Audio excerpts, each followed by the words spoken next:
Sir ఉండవే శాస్త్రి. ఏంటి తలుపు సందులోంచి చూస్తున్నారు? Part of the investigation. ఒకవేళ నేను లోపల బట్టలు మార్చుకుంటుంటే? బట్టలు మార్చుకుంటే ఎందుకు చూస్తామండి?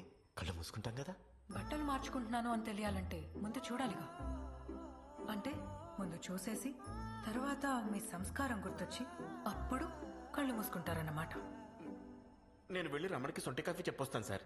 నేనొచ్చింది మిమ్మల్ని చూడటానికి కాదు, మీ గదిలో ఉన్న ఎడిసన్ బల్బ్ గురించి తెలుసుకుందామని.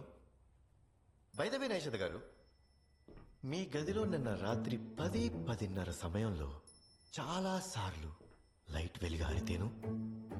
ఏమో, నేను 8 గంటలకే పడుకున్నాను. యా, కానీ అదే టైంలో ఓ వ్యక్తి మీ ఇంట్లోకి ప్రవేశించడానికి ప్రయత్నించాడు సుమండి.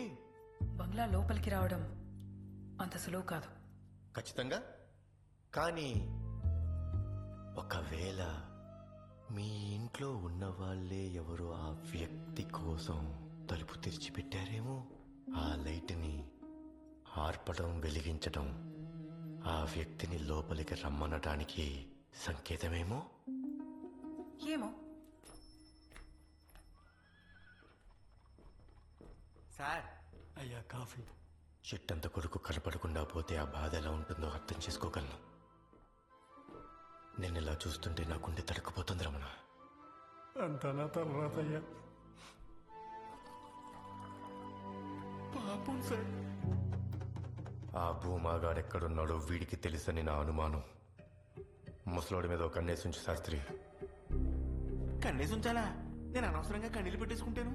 మీరు ఆలోచించేదానికి, చెప్పేదానికి, చేసేదానికి అసలు సంబంధమే ఉండదు సార్.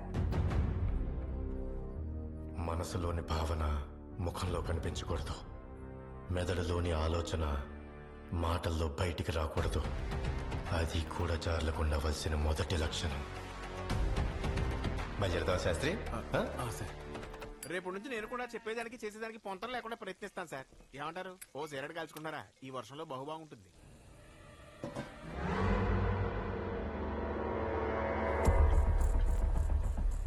పోయమంటే చూడు శాస్త్రి. గోబర్ గ్యాస్ తో మండే పోయి దాంట్లో ఏముంది సార్? నీలం రంగులో ఉండాల్సిన మంట ఎరుపు రంగులో ఉంది. అంటే అది మీథేన్ గ్యాస్ తో మండట్లేదు, కార్బన్ తో మండుతుంది. ఇప్పుడు కార్బన్ తో మండితే కాఫీ కాగదా సార్? పని వాళ్ళని పిలిపించి ఆ గోబర్ డంపుని తెరిపించు. Okay sir.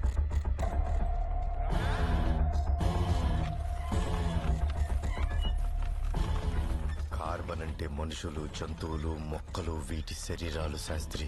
ఈ డంప్ లో ఖచ్చితంగా ఏదో శవం ఉంది. ఒకే తాళం చెవి, అది నా దగ్గరుంది. మరి ఈ రెండో తాళం ఎక్కడి నుంచి వచ్చినట్టు?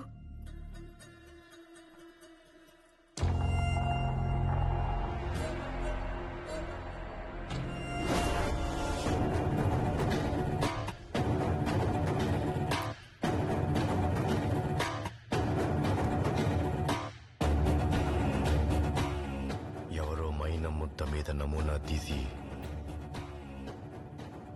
మారు తాళాన్ని తయారు చేసి హంతకుడికిచ్చారు. ఈ ఊర్లో తాళాలు తయారు చేసే కమ్మరెవరు? దేవయ్య అండి. దేవయ్య వారం దినాలుగా ఇంటికి రాలేదయ్యా. యాడికి పోయినాడో తెలియదు. తెలిసిన వాళ్ళందరినీ అడిగి చూసినా ఇంట్లో బిడ్డలు బెంగ పెట్టుకున్నారయ్యా. ఆడి జాడ కనిపెట్టండి అయ్యా, మీ కాళ్ళు మొక్కుతా.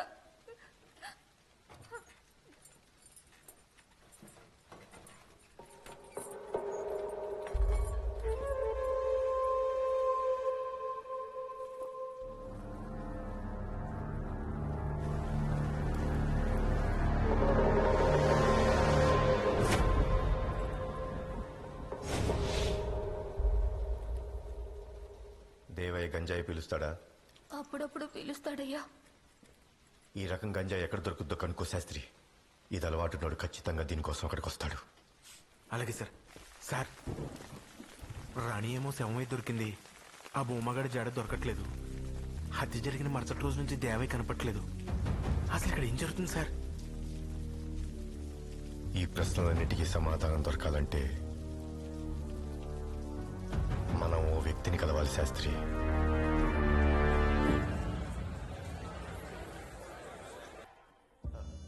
ఐఎమ్ సారీ, మీరు చేంజ్ చేసుకోండి. Don't be sorry.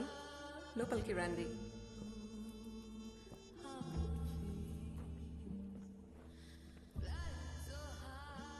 మర్డర్ జరిగిన రోజు రాత్రి కూడా మీ షో ఇక్కడే జరిగిందనుకుంటాను. షోకి జమీందార్ గారు కూడా వచ్చారు కదా. ఆ రోజు రాత్రి మీ డాన్స్ షో తర్వాత ఏం జరిగింది? మా హస్బెండ్ పట్వారీ ఇక్కడి నుంచి రైల్వే స్టేషన్కి వెళ్ళిపోయారు. He was traveling to Calcutta. So, after that I just went home. కానీ మీ బట్లర్ చెప్పిన దాని ప్రకారం అయితే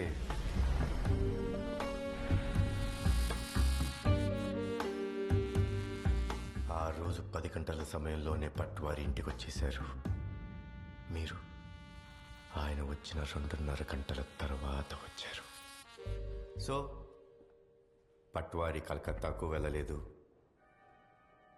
డాన్స్ షో తర్వాత మీరు తిన్నగా ఇంటికి వెళ్ళలేదు. ఆ సమయంలో మీరెక్కడున్నారు మేడం? పోనీ నేను చెప్పనా? జమీందార్ గారి తోట బంగ్లాలో ఆయన పడక గదిలో మంచం మీద దొరికింది. I don't know. కొంపదీసి ఇది మీది కాదని చెప్పబోట్లేదు కదా?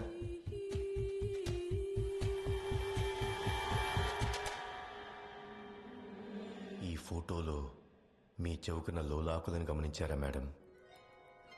Same to same.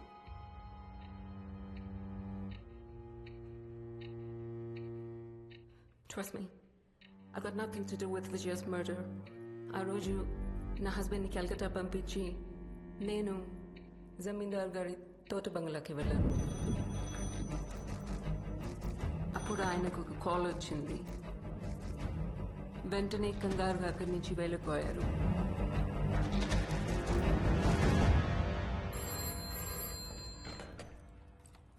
Hello, okay, thank you sir. Telephone exchange నుంచి కాల్ వచ్చింది సార్. ఆ రోజు జమీందార్ గారి తోట బంగ్లాకి కాల్ చేసింది పట్వారియే సార్.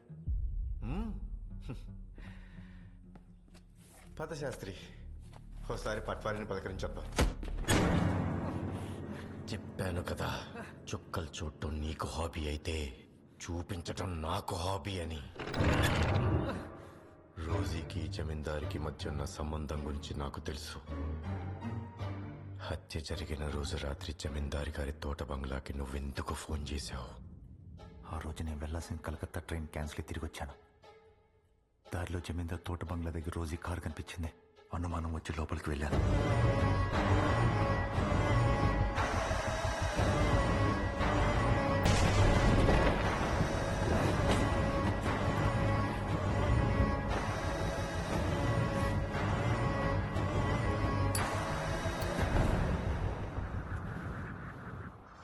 అంతలో విజయ్ గదిలో అలికిడైంది.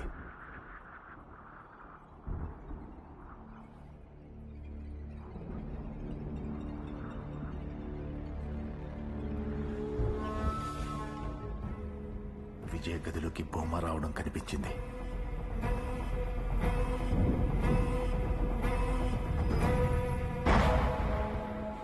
రోజీ విషయంలో నేను అనుభవించిన బాధ కూతురు విషయంలో జమీందార్ కూడా అనుభవించాలనుకున్నాను. అందుకే తోట బంగ్లాకి ఫోన్ చేశాను. తోట బంగ్లాలో కొలకడం కాదు, వచ్చి నీ కూతురు పడక గదిలో ఏం జరుగుతుందో చూసుకో.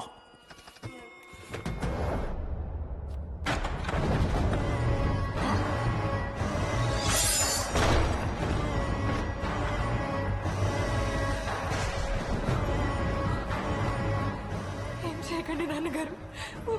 లేదు నాన్నగారు, దయచేసి వదిలేయండి.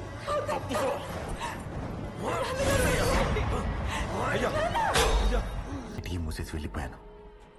ఆ తర్వాత ఏం జరిగిందో నిజంగా నాకు తెలీదు. తెల్లారిసరి పోలీసులు వచ్చి జమీందార్ని కూతురు హత్య కేసులో అరెస్ట్ చేశారు. జమీందార్ జైలుకి వెళ్తే నా పగ తీరుతుంది. అందుకే ఆ నిజం ఎవరికీ చెప్పలేదు.